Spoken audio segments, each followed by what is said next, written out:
Hey everybody, it's Master Gallengeist here, bringing you my review of the Ultimates 2024 Volume 3. Oh yeah, kind of cool there. Now this collects issues 13 through 18 and Ultimate Hawkeye 2025 issue 1. So I actually really enjoyed this to see where we're kind of going on, how the Ultimates are trying to tackle the Makers kind of council and everything, and how Ultimate Hawkeye handles themselves when they have to deal with a situation when they're all alone. So, we kind of start off because we had seen we're doing Ultimates 3.0. We're getting other people into the kind of effect. Tony's getting kind of a little bit kind of gnarlier because of utilizing the kind of time machine. While we know that Wasp is in the back end trying to pretty much figure out how to keep with, like, Fury and the rest of the Makers kind of council. Tony being like, I died, Dad, I died, and then I came back. It took dying to get it, but I get it now. Fixing the world is easier said than done. And she's like, shouldn't you be eating? He's like, yeah, I'm going to do some stuff right now. As we see them pretty much expanding their network and getting more people involved, utilizing an app and all that, saying that you are the Ultimates, every one of you, so they stole your future, do you want it back? Pretty much making the Ultimates more into a movement. They still go on and take on kind of like the Red Skulls kind of whole bit and everything, and what kind of goes on with them. Your time in the Red Skulls ends here, one way or another. We will not stop until every Red Skull is dead, imprisoned, or rehabilitated. This entire organization is rotten and coming to an end. That's not a threat, it's a fact. The skulls you wear may as well be targets, understand? Fuck you. Red Skulls till we die. Commie race traitor, says these assholes. We can't just burn their flags, raid their fortresses, confiscate their resources. I was nobody before I came here. I don't want to die, but I don't want to be nobody again. If I'm not a Red Skull, then what am I supposed to be? We have to give them something new to believe in. And it's like, of course, that's what Cap and the Ultimates are doing. Of course, seeing that they can't, that the Makers Council isn't really stopping that kind of stuff, and is able to get information out there about, like, the war in Wakanda and everything that's in Africa and what's happening there. Teaching them different kind of stuff, how to grow their own plants and everything, make Molotov cocktails and all that shit. It's like, okay, there you go. Evidently, the Human Torch, android one, is evidently doing something himself, and it's like, tell them the truth. I want to start a fire. Good luck, Mr. Hammond. We're all counting on you. As we see that Wasp sees kind of what goes on, he gets zapped. It's like, what the fuck's going on here? And then checking back in on She-Hulk's island, and that Tony's like, yeah, I'm going to help you with this. I know this is my fault for getting you into this. You were right from the beginning. I'm so sorry, but we're going to fix it. I swear.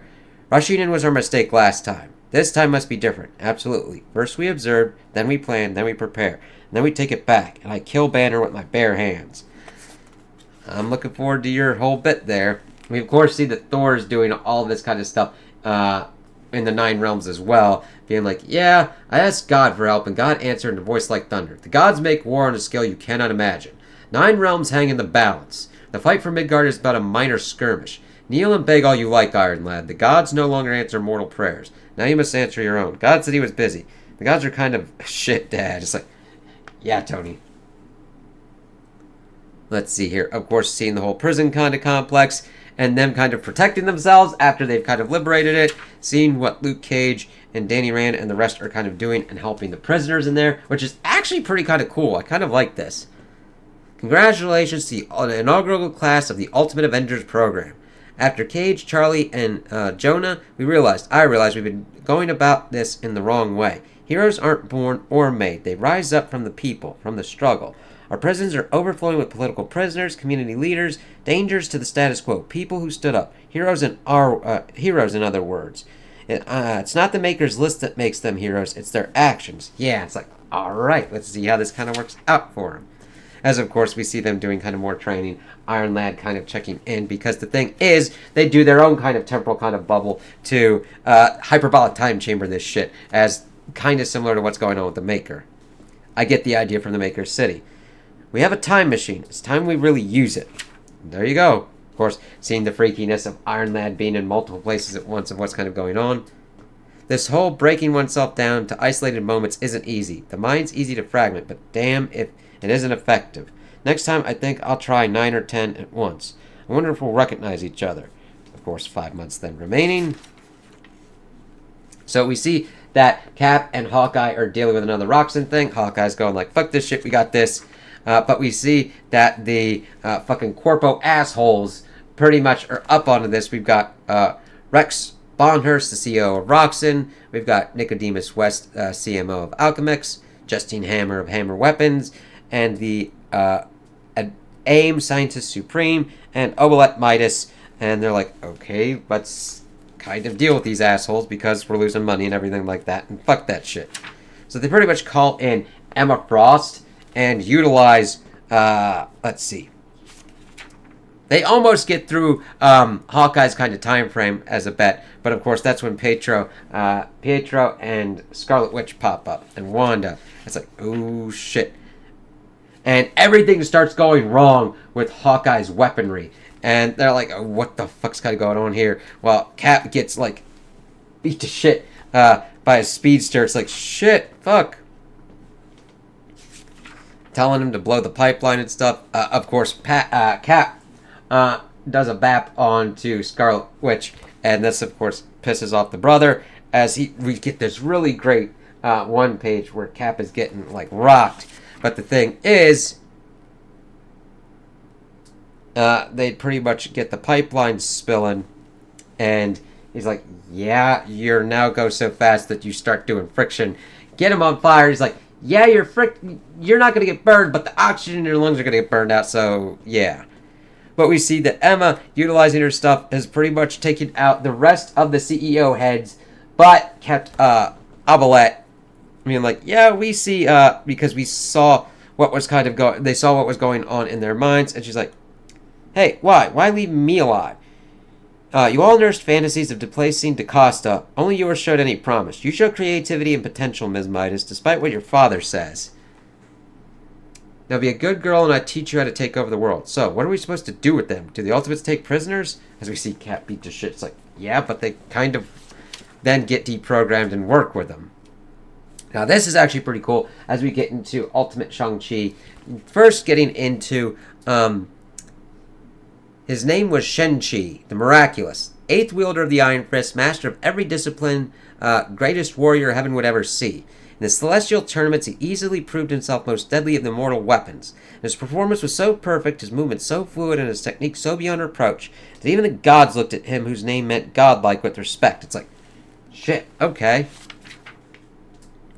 Now, he was pretty much utilized for brutality and everything, but then decided to renounce that and kind of meditate for like 40 years, and like religion had sprang up around him.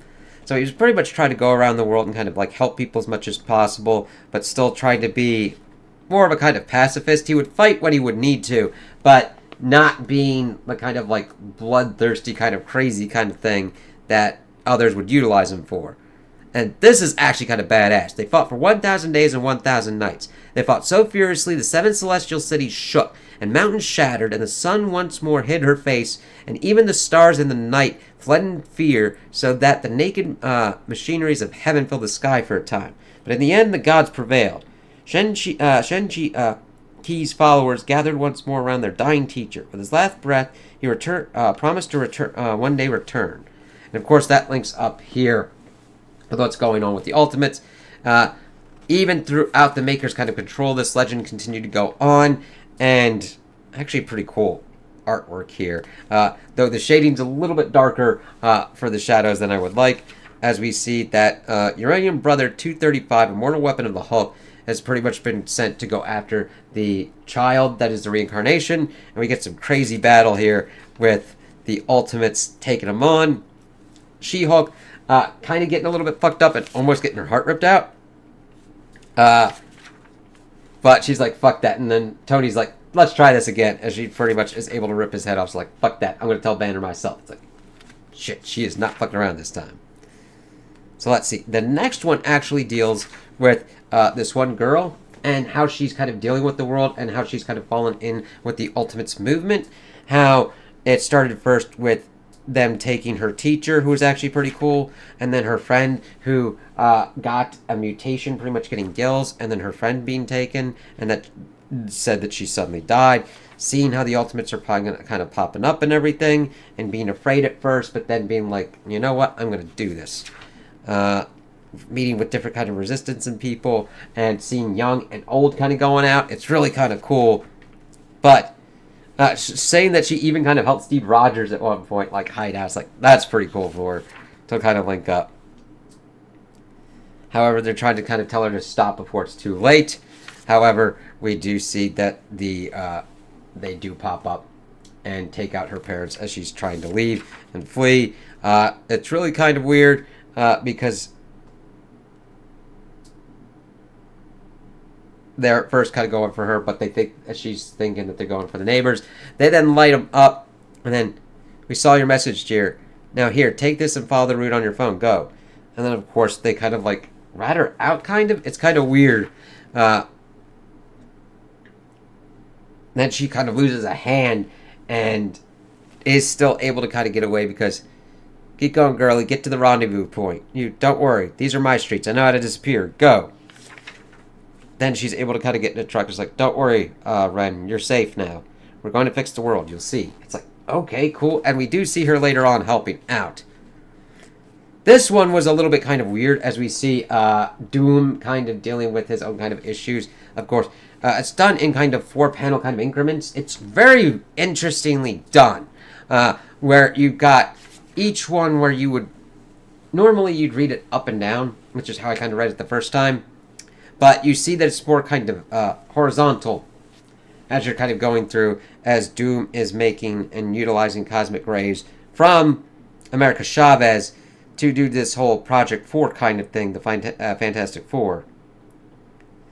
Forgive me if I seem distracted. Currently fighting a team of teenage mutant assassins in South America and about 21 other things, but I'm listening.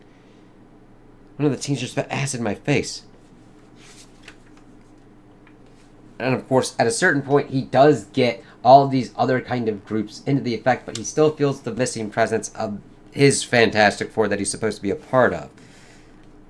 And at first, some of his people do get kind of fucked up and do die of what kind of happens, either through the experimentation or through fighting the various kind of forces of the Maker.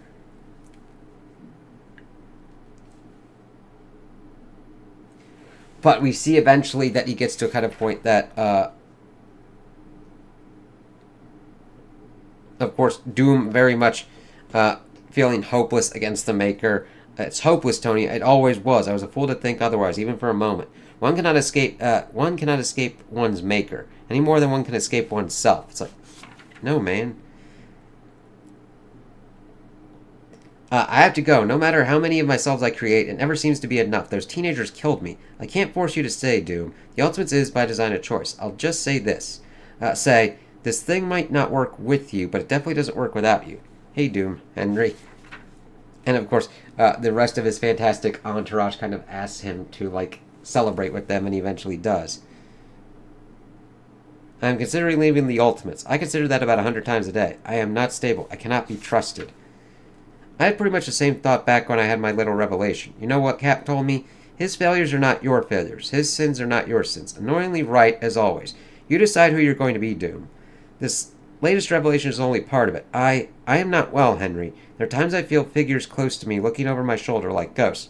Not presences, but absences. The shape of loss. I feel them now. Ghosts? I see those sometimes. Only for me, it's the guy I was before the accident. I don't think they ever go away. I think they just kind of follow you around forever. It used to really bother me. This thing I couldn't shake. And one day, I had this thought. And I felt better since. Just because you're broken doesn't mean you need to be fixed. And it's funny because one of his fantastic people say, like, just Doom. And no, thank you, Magna. Enjoy yourself. My place is here. No, it's not. Don't make me magnetically drag you there by your mask. And we do see him going, like, to the Fantastic Force, which is kind of nice. Hey, the mice, they stopped dying. Yes, well, what are you going to do with them now? Doom, of course, thinking in death that he'll be together again with the Fantastic Four. But we do see that he has succeeded in making the Fantastic Four mice. It's like, god damn. Let's see. So here's 18, where we get into the effect of them actually kind of... Let me see. Because it was like 1 month remaining as we're getting towards the end game now.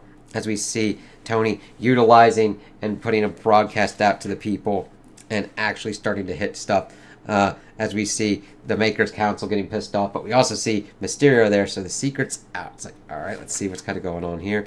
We see America Chavez kind of doing what she's doing. Hawkeye doing their thing.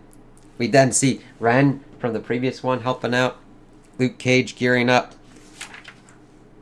And then we also get a little bit of a check-in with Thor and his forces. Of course, Wasp saying that she's got to be here ready for anything. And of course, Tony asking them all to join the Ultimates as they're starting to fight their counteroffensive. And we see the people actually doing it and kind of like fighting out. And we see police forces out trying to do whatever they're doing. Maintain their control. But they even put out a call to them who are in the police or administrative forces saying that defectors are welcome. And then we see Cap just sitting down with Pedro and Wanda.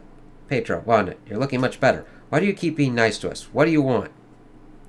I try to be nice to most everybody. You lit me on fire. You were trying to kill me. Stop talking to us like kids. You are kids. We are killers. Highly trained and extraordinarily gifted. We've done bad things.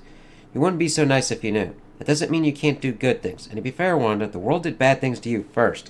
And their look of like, fuck. It's like, yeah. And I like Steve doing that and just like talking to him and helping him out. It's our belief that no one is beyond rehabilitation. It's like, yeah, okay. As we see that America Chavez is going after Midas, it's like, what the fuck? It's good to see you, my love. I felt I had to, before this next phase begins. You have something to tell me? No, I have something to give you. Give me? What could you give me, my love? I'm one of the world's richest men. Worth. And then does like a kiss that like kills his ass. Like, shit, you were one of the richest men. Then we see that Danny Rand and Shang-Chi are kind of like climbing a door to heaven? How do you know?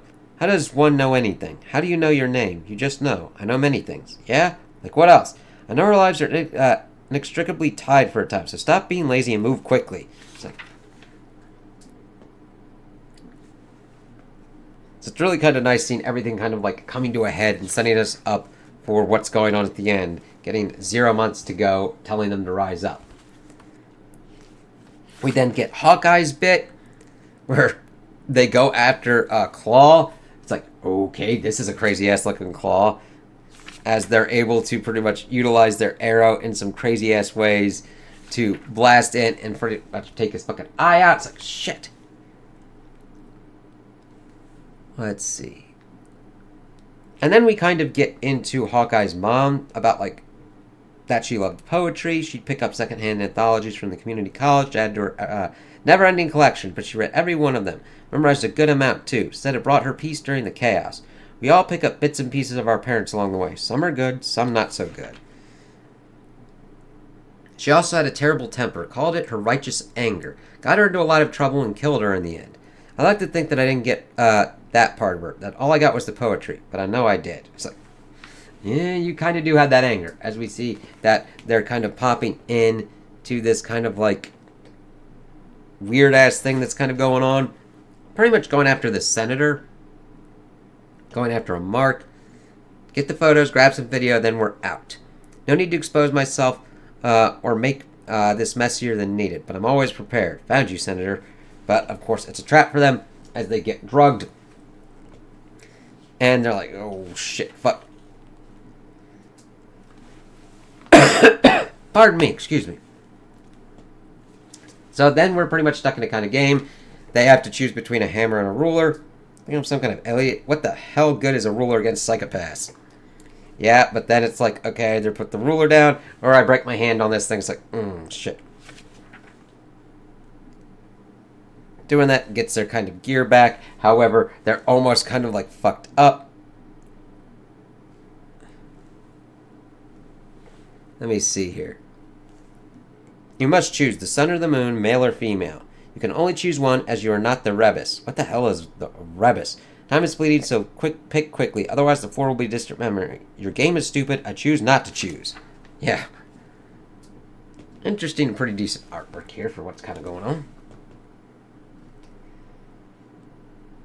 Dealing with some, like, robo-ass things as they then kind of get brought in. Obalette pretty much being the one to force them into a fight with the Ronin. And it's pretty much, let's see. Jump the ante and make this even more interesting. We both have your families that are proverbial and actual crosshairs. May I bring your attention to the screens surrounding the arena? If either of you refuses to fight, we will kill your families. Your entire line will be eradicated, and the loser will suffer the same fate. You can't be serious.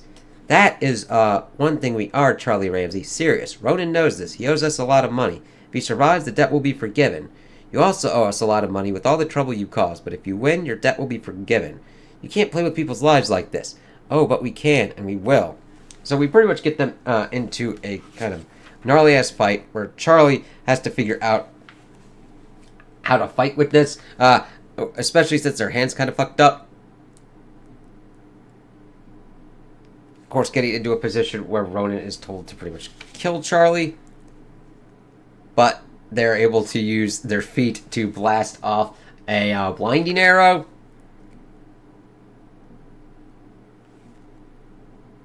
Of course, they're like, kill him. It's like, who are you, Ronan? The one who is supposed to be you. Kill him or I will. No. Then we will turn from lead into gold. The process is complete. Clint Barton's blood is on your hands as turned into gold. Like, fuck that. As we see that Charlie is on the sidewalk and gets a letter. Let's see. I underestimated Roxanne. They're more dangerous than I thought. We have kept our word, Hawkeye. We are not total monsters. That said, the right to be called Ronin is yours. If you desire to don the mantle, leave the token under the archway and we will contact you for engagement. But if you ever raise another hand against us, we will exterminate your entire family in front of you before we cut your throat from ear to ear. I need to see my family. This has been one messed up night, and all I can think about is having some of Grandma's fry bread, and then sizzling up a side of payback. It's like, okay, we'll see how that goes.